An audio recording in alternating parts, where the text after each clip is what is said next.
Welcome to the Know Why podcast. Are your opinions informed more by hot takes or actual ideas? This is a question I want to explore for a few minutes during this episode, and then I want to commemorate the fact that this is Know Why podcast 100th episode. I can't believe we have been going for 100 episodes. And I just want to thank you. If you are listening or watching right now, thank you from me and all the people who have worked on the Know Why podcast over the last few years. And I just appreciate you being a listener and a supporter. And I'd love to hear from you in comments or emails.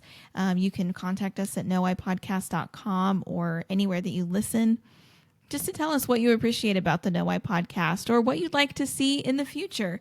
If you can give us some tips and ideas of topics that you think we should cover, then maybe we'll do that in the course of the next 100 episodes and probably even sooner. But again, thank you, and more on celebrating our 100th episode in a few minutes. But first, let's go back to that question I just asked. Are your opinions informed more by takes or actual ideas?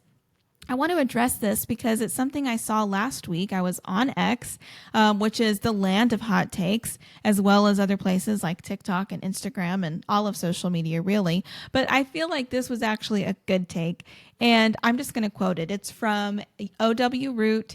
His handle on X is at Necktie Salvage, so he actually writes a lot about style consulting and things like that. And so this is unrelated, but I think it was just a really kind of good observation of where we are as a culture and as a generation right now. So let me quote it right here.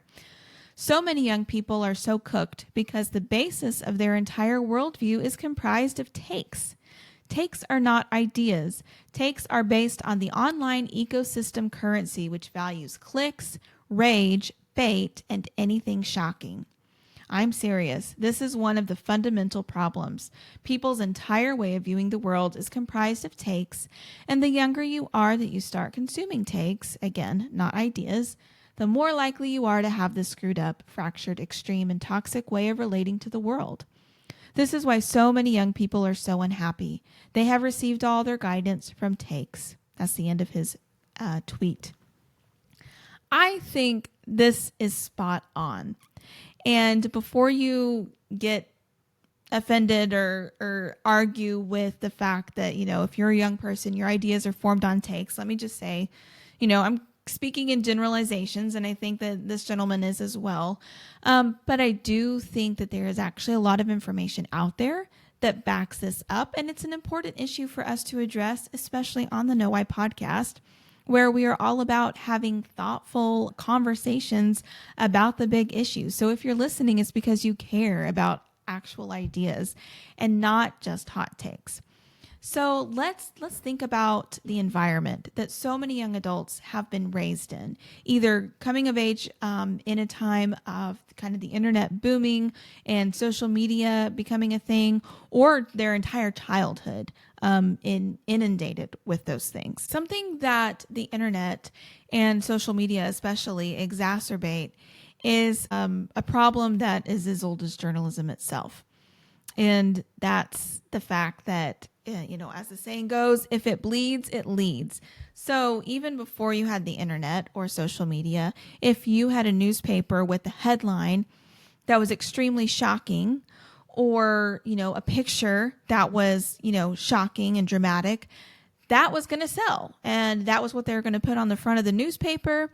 If you remember standing in line at the grocery store as a kid, and you'd see things like the National Enquirer and, baby born with deer antlers and things like that. That's why people, get those things, because it's so shocking, and it's like, oh my gosh, people buy it. Now, not everybody, buys those kinds of things, or did, but even in, a more respectable newspaper, maybe, there are ways to frame an issue or a story in kind of the most dramatic way possible that makes people want to read on it, or in today's version, click on it. So it's the same principle. It's where, as humans, our eyes are drawn to drama, to horror, to things that are shocking or seem like a big urgent problem, urgency. Okay, that gets our attention. And so if humanity already leans that way, then we are even more so tempted, I think, as humans in today's age, where our attention spans have been so shortened by things like social media and just kind of skimming and scrolling, that we are even less likely to actually take the time to seek out a longer article or think piece on an important issue, or to let alone read two different longer pieces on an issue from different perspectives, to listen to a point counterpoint talk show or podcast, or read an actual book on the subject. More often than not, we are going to be scrolling in what is not even a 24/7 news cycle presentation, but a minute-by-minute news cycle presentation where things are literally changing in real time before our eyes. And because of the nature of the way the internet works, we're going to feel pressured to have a reaction or an opinion or a take of our own in the space of a few seconds about something that 5 minutes ago, we might not have ever even heard about before. So a few more reasons why I think this is the case. One, we have to always talk about the algorithms. And this isn't just my theory. Again, I recommend the documentary on Netflix, The Social Dilemma, which features a lot of the tech insiders who designed the things that we use every day now, like apps like Instagram, algorithms on things like YouTube, things like the infinite scroll. If you are really young listening to this, it might shock you to learn or remember that when social media first appeared on the scene, you couldn't actually just scroll forever. There was a limit. You could scroll to the last update of your Facebook friends or something like that. And then it just stopped, and it was like the end of a web page. And you were like, okay, well, I guess I'll leave and I'll come check in a few hours or tomorrow and see if there are any more updates. But now there's always content. You can scroll forever and it never stops. So it constantly keeps us engaged. And the algorithms play to the biases that we already have based on all this micro data, including how long you pause to look at a picture that comes across your screen. Not even pause, but like if you're scrolling and you kind of slow, like, and your eye catches on something for a minute and then you keep scrolling, that registers. And so, and now that I'm aware of it, and I think most people are aware of this, then it's like if I kind of pause over a picture or a headline or something that I see on Instagram, in a few more scrolls, I'll see something else that's very similar to that. And now it's very evident to me.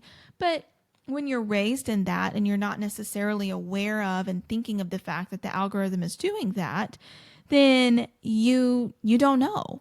And so you think you're just seeing the information, even though it's not laid out in a fair way. So the algorithm is going to give you stuff that already appeals to your biases, or, based on your peer demographic, what data shows is most likely to attract you or attract your attention. And then it's going to, in order to keep you engaged, it's going to appeal to that sensibility that all humans have of what's more shocking by giving you more and more extreme content, leading you further into that bias that you may have shown a little bit of proclivity for. And so that's how the algorithms work. And again, they're all designed to keep people engaged. So when you are, scrolling, the things that come across your feed are the things that are getting the most attention and the things that are going viral. So that is not the same thing as the most well-informed opinion on something or whatever is factual. It is about what people notice, what causes them to pause, what causes them to watch, to click, to react. And so we are seeing a lot of information just flash before our eyes all the time if we're on the internet or if we're on social media, and it might not give us the full picture. In fact, almost guaranteed that it's not. That's not to say that it doesn't have anything of value to offer to the conversation, but if anything, it's like one tiny piece of a conversation. Because think about any issue. Let's just talk about the, Israel issue. There's a lot of young people who are, questioning why so many other Americans, their parents' generations, or why Christians are so supportive of Israel. And this became a relevant conversation again after October 7th, 2023, the Hamas attack on Israel. And then again in the news with, the United States decision to bomb Iran's nuclear facilities. And so people are asking, why is this the case? And I do actually want to address that again on the Know Why podcast, because it's so relevant for so many people right now. And hopefully we'll get the chance to do that soon. But just not even getting into the actual arguments there, but just that issue alone, really the controversy around Israel goes back thousands of years, and context that is coming into play, regionally and historically and religiously for Jewish people, as well as Muslims, as well as the nation of Israel itself, geographically, and then, Christians part and all of that. And so it is a very complex issue. And even if you just take the last, 50 or 100 years, there is still so much there. And so a hot take that you see of, one reel about something that happened, and when it is such a divisive issue, it's probably not going to give you the full picture of what's actually happening, what all the facts are, what all the arguments are, why people might actually be supporting or not supporting Israel, what's happening in the Gaza Strip. So that's just one example of something that people, I think, feel a lot of pressure to have an opinion about right now, even though there's so much context and history and information that really merits a deeper conversation and a lot of thoughtful back and forth, really, before you can even form an opinion that with any legitimacy, and to be perfectly honest.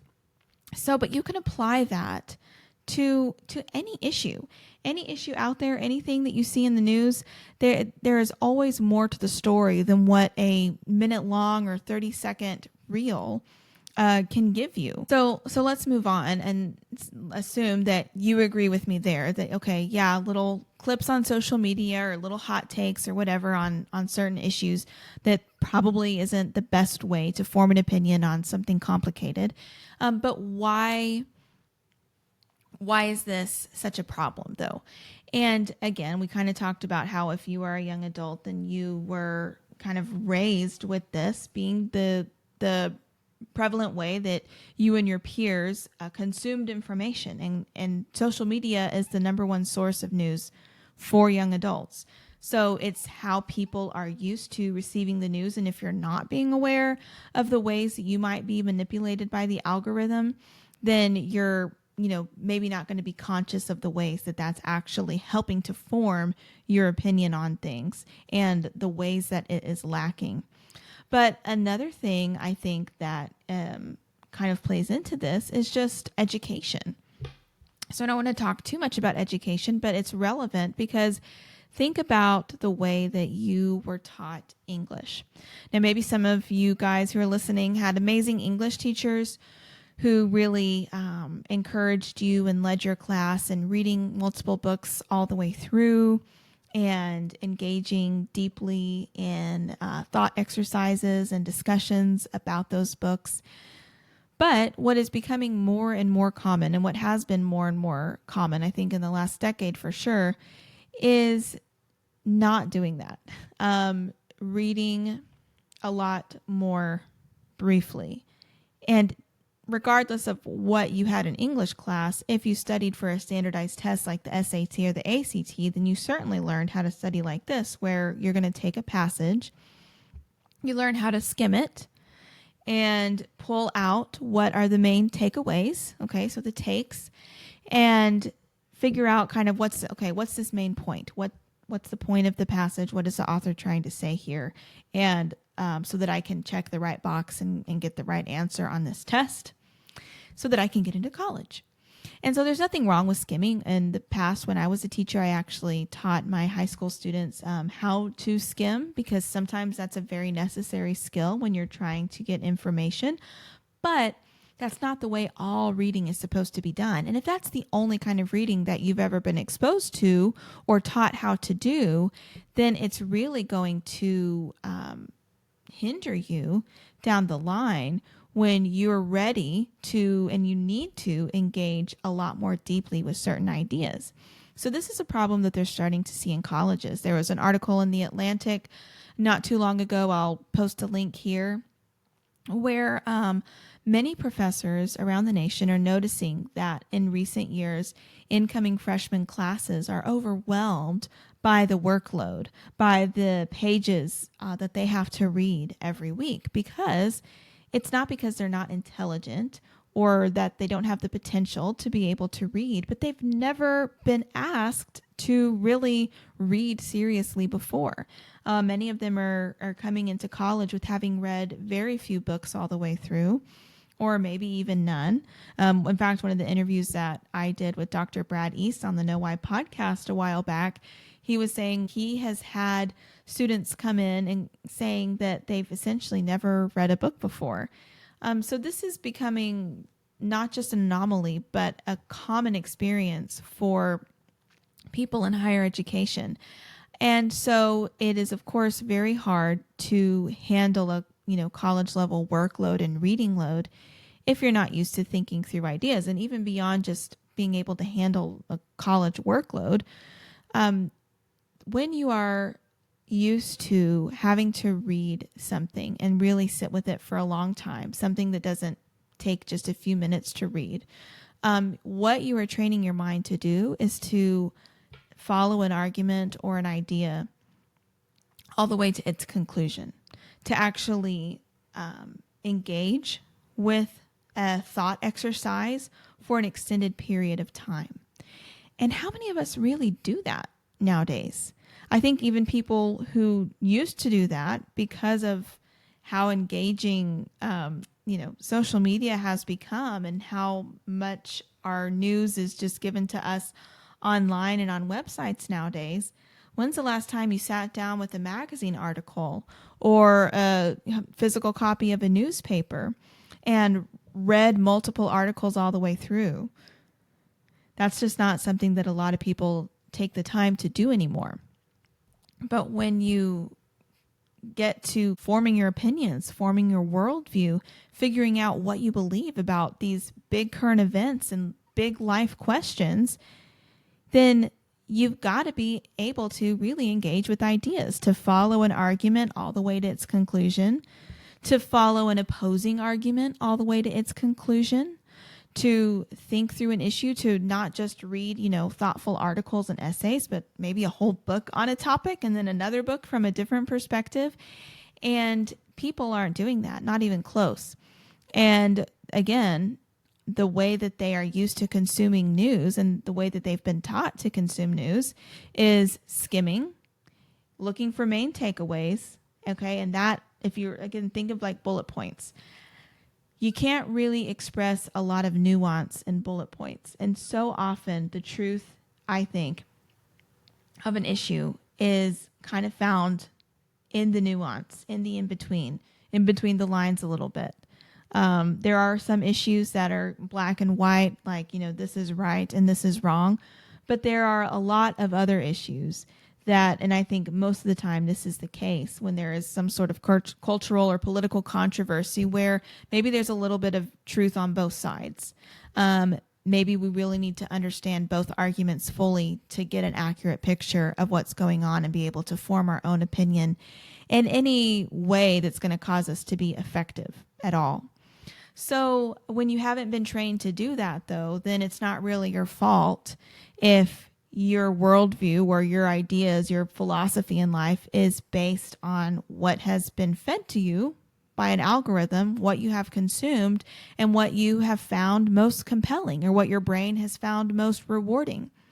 And so it's not to make anybody feel bad, but just to be aware of this is how a whole generation has really been raised. So what I encourage you to do, again, if you're listening to the podcast, then you already care about thinking about questions deeply and having thoughtful conversations, but we can rebel against this. We can say, I'm not going to form my opinion based on takes that I've seen online. That's not to say that takes that you see online can't be helpful or be a part of the puzzle, but let's commit to being a generation that actually reads again. Let's resist the peer pressure and say, I am not sure because I haven't studied this. There are people who actually know what they're talking about. It's okay to say that you're not one of those people. In fact, it's pretty commonly accepted that people who are willing to say, I don't know on an issue are perceived as being more intelligent than people who come across as know-it-alls. When you say, I know it, I'm right, you're wrong, I'm not even going to talk about it, that's shutting down dialogue. That's not getting anybody anywhere. Even if you are very confident in your stance, you should still be able to and willing to engage with and argue civilly with somebody who might have a different opinion. Shutting people down just because they're different than you or they have a different opinion than you is not going to convince anyone. So be okay with saying, I don't know. Be okay with trying to form an opinion on an issue and taking time to do that. Take weeks, take months, take years if it's a big enough issue. Really study and be okay with not being an expert in everything. And say, you know, that's not really something that I know a lot about. I'd like to learn more. Do you have any books you recommend or resources that I should look at? That actually comes across as so impressive because it's just not something that's heard a whole lot in our culture. Don't be afraid to say that. And challenge yourself to read more books. I love to read, but I will even find myself, just kind of going through all these different outlets and news sites and people that I follow, and I'll kind of skim through an article, get about halfway through, like, yeah, okay, I kind of get what they're saying. Now I'm moving on to the next one.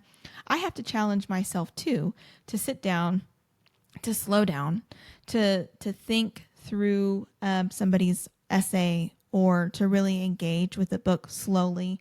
That's why I love annotating. So if you do have a physical copy, even if there's not a physical copy of a magazine or a newspaper, you don't want to pay for a subscription, print out that one page and underline it and highlight it as you read. That really helps your mind to slow down and grapple with the topics that somebody might be writing about. Do that in the books that you read.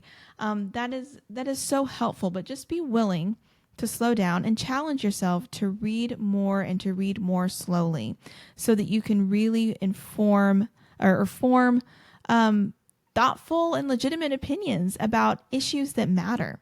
So I could talk about this all day long. There's so many aspects to this, including just, how our modern culture, I think, rewards emotionalism over critical thinking. And so if we haven't been taught to think critically, again, by engaging with arguments over an extended period of time, and we don't have the mental stamina to do that, then what seems most emotional or pulls on our heartstrings the most is what we are going to perceive as being right.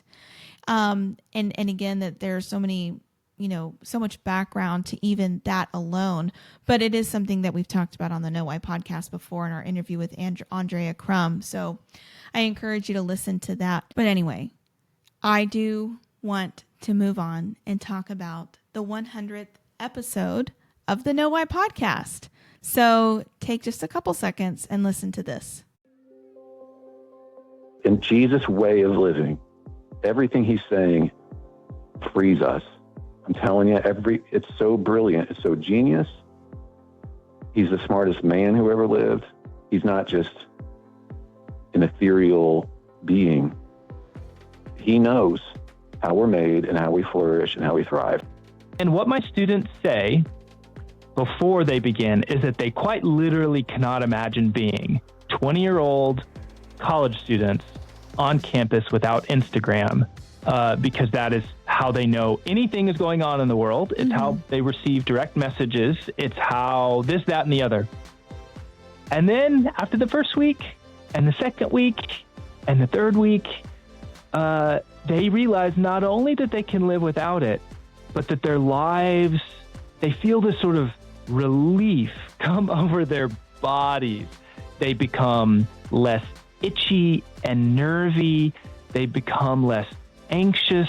They're able to sit still for more than 5 to 10 minutes at a time. They're able to open up a novel and actually read a chapter or 2 or 6 without sort of like losing themselves into it.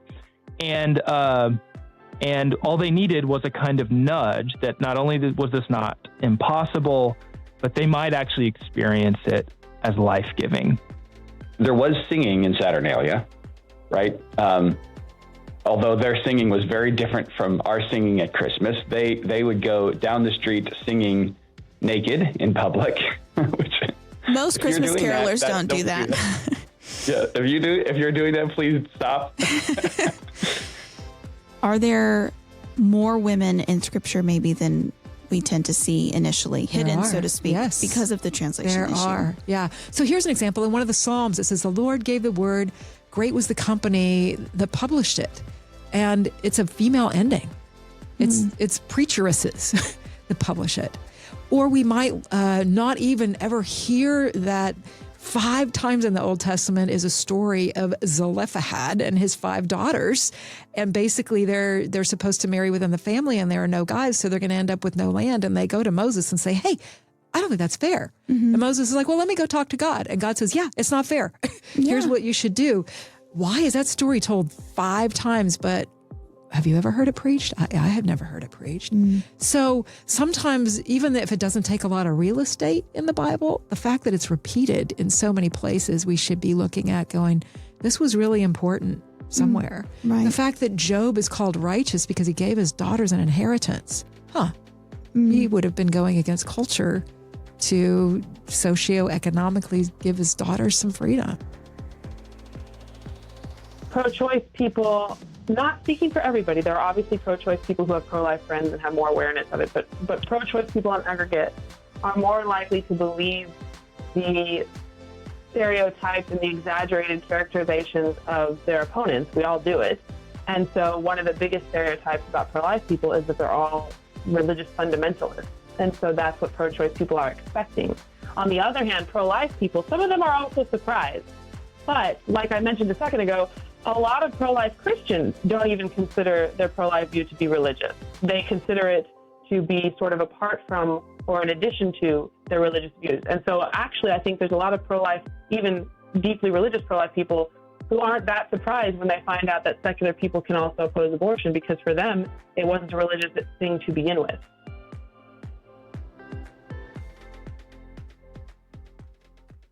Those were clips from our top 5 most popular episodes of all time on the Know Why podcast. And what is special is that earlier, as I was preparing to record this episode, I was actually thinking about what are the episodes that I've done over the past couple of years of me hosting the Know Why podcast that have impacted me the most, that have really stuck with me, and maybe changed or influenced the way I think about something.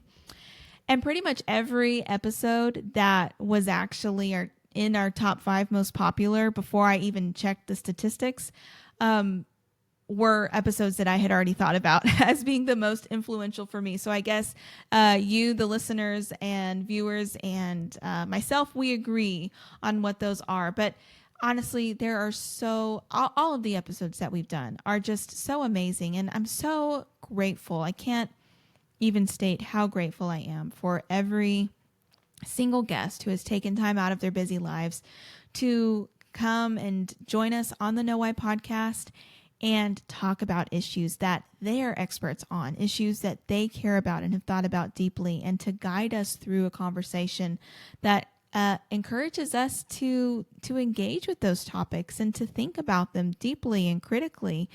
And I hope that that's something that you've appreciated as well. And it's definitely something that we will continue doing on the Know Why podcast. I'm already thinking about interviews for the next season and things that I want to get going there. But really briefly, I did want to just highlight these episodes that you heard clips from and talk about why they were some of my favorites.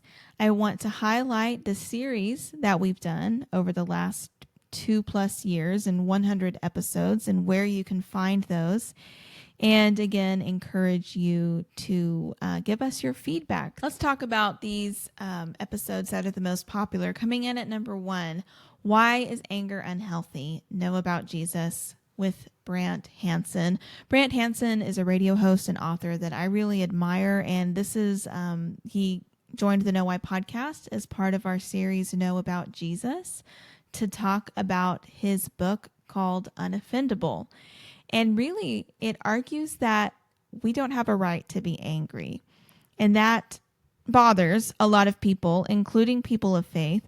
But I think Brant lays out such a compelling argument for why we are going to be so much more effective at things like fighting injustice and making the world a better place when we are actually not acting from a place of anger. So people often think that you need anger to motivate you to make a difference or to do something important. That's a big, kind of fundamental belief a lot of people have. And he kind of turns that on his head. And I think he does it in such an effective way that it's really impacted the way I think to this day. And so that was the first clip that you heard, and I'll link that episode and I recommend you listen to it. Oh man, another one is Social Media Robbing Me of a Richer Life with Dr. Brad East. This is the episode that I mentioned a few minutes ago. So Dr. East is a professor. He works at Abilene Christian University. He's been on the Know Why podcast a few times. This in particular was part of our Know About Healthy Tech Habits series. If you are wanting to challenge yourself to do a lot of the things we've talked about in the first half of this episode, to think more deeply, to really be careful about how you're forming ideas, to read more, please go listen to this episode, which I will link here, is Social Media Robbing Me of a Richer Life, because one of the things Dr. East does in one of his classes is he encourages his students to do a social media detox. And the results that he sees over the course of a semester of students doing this is just so amazing. It's going to wow you, and it's going to encourage you to say, I want to do that for myself. And so he is just such a great resource. One of the voices that I follow advocating for healthy boundaries when it comes to technology and social media, and causing young adults to actually think deeply and understand the basis for their beliefs. And that's what we're about here at the Know Why podcast as well. So definitely check out Dr. Brad East and his books and all the things that he has to offer. Okay, the other one, does Christmas have pagan origins? This was such a popular episode. In fact, it was so popular the first Christmas that we published it, I actually reposted it the very next Christmas, because this is a topic that comes around every year. Either, Christians will feel attacked maybe by people who are not Christians, will say that your, religious holiday is really just based on pagan traditions. It's nothing special. Or a lot of times Christians will actually look at some of that information and be convinced that Christmas is a no-no, and then they won't celebrate Christmas. And it's because that they don't want to do something wrong. They don't want to dishonor God. Joshua Barnes is somebody that I have spoken with a lot through my work at the Know Why podcast and at Point of View Radio Talk Show. So he's a voice that I trust on a lot of issues. He has his own YouTube channel called The Bible Explained.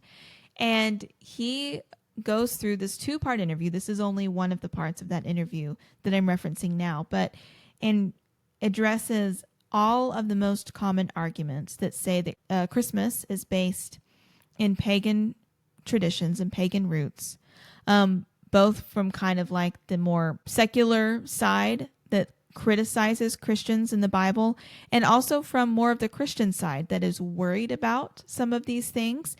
And he addresses all of those concerns. He busts a lot of myths. I had people come up to me after that episode first aired saying, "Oh my gosh, thank you so much. This was something I was really worried about after I became a Christian, and this has shed so much light on the issue for me. And I hope that it will do the same for you. It's also a fun episode because who doesn't like talking about Christmas? Well, maybe you don't like it if you think that it's rooted in paganism, but it's not. And so go back and listen to the episode. I think that you're going to learn a lot. And oh my goodness, did Jesus prescribe gender roles with Dr. Sandra Glahn? The times that I have spoken with Dr. Sandra Glahn for the Know Why podcast are just been such a blessing. She's somebody that I look up to now.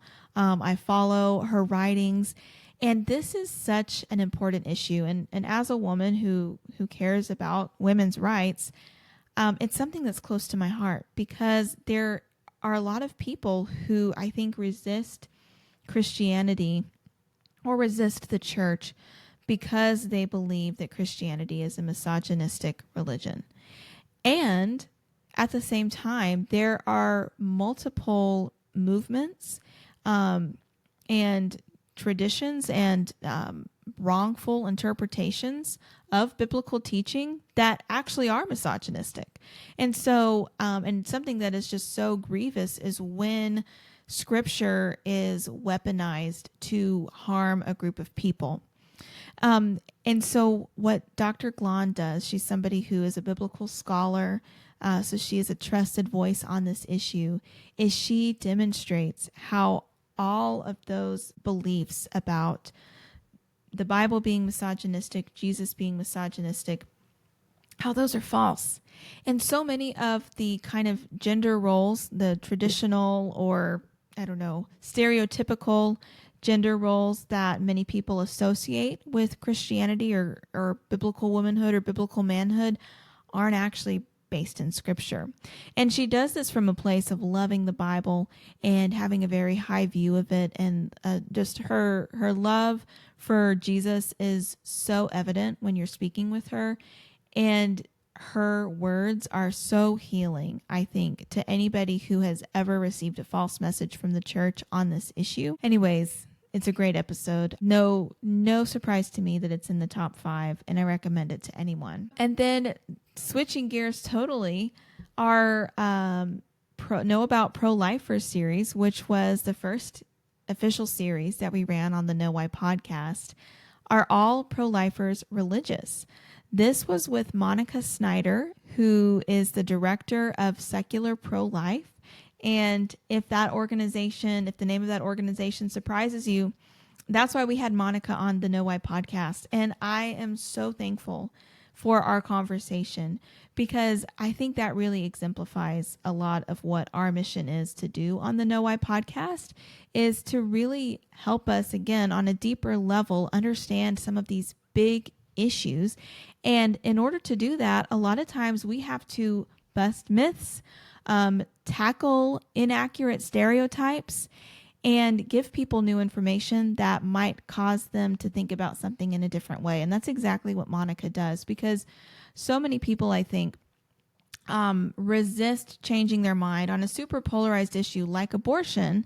And often I think it's because the pro-life side is so associated with religious beliefs.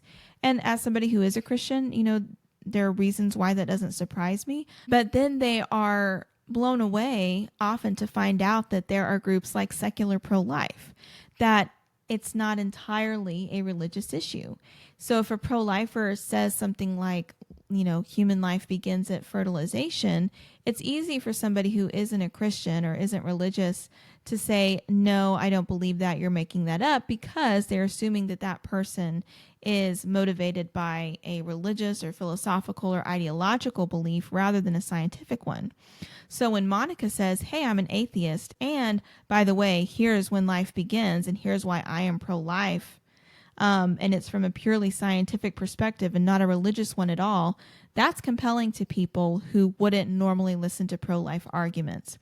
And it's another demonstration of how, You can have completely different beliefs about a lot of things, but still find commonality on a certain issue, and your different perspectives in other areas can actually make your union on one particular issue even stronger. So I really enjoyed my conversation with Monica, and it's again, not surprised that it's one of our top episodes, because a lot of people who maybe are skeptical of the pro-life movement are surprised to find out that you can be secular and still be pro-life. So that is just a small sampling of the multiple topics and wonderful guests that we have enjoyed on the Know Why podcast up to this point. So what you can do, if maybe you are just now joining the Know Why podcast family, or you haven't listened consistently over the last couple of years, or you've missed some times, then what I want you to do is go to knowwhypodcast.com. I'm going there right now. And at the top, you'll see a drop-down menu that says series, and you can scroll through and see all of the series that we have done up to this point, and it's continuously updated. So every time we have new episodes, obviously they go on the website at knowwhypodcast.com, and you can see the different series we've done, everything from Know About Pro-Lifers, we've done Know About Thriving at Work, Know About Healthy Tech Habits, Know About Jesus, Know About Political Engagement, Know About Creating, a Back to School series, Know About Science and Faith, in our two most recent series, Know Why God is Good and Know About AI. Plus, we've got several topical episodes that we've done over the past couple of years to respond to certain, holidays like the Christmas one or events that are in the news. So when you listen to the Know Why podcast, you may sometimes be surprised at what you're going to find here, because unlike many other podcasts that focus on a very particular niche, Know Why podcast likes to talk about pretty much everything. And that can, make it a little bit harder to actually find listeners from a marketing standpoint. But we feel strongly about this because people need to have thoughtful conversations on a wide array of topics on pretty much everything when it comes to spirituality and religious belief and what your fundamental worldview is, but also current events and questions of the day and things that are in the news and things that affect our daily life, like technology or like going to school.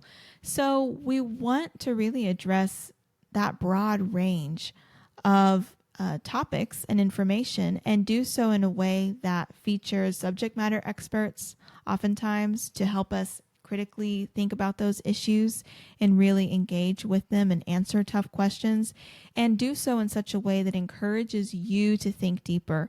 We always have resources in our show notes if you weren't aware, because we want the Know Why podcast episode to be a starting point for you.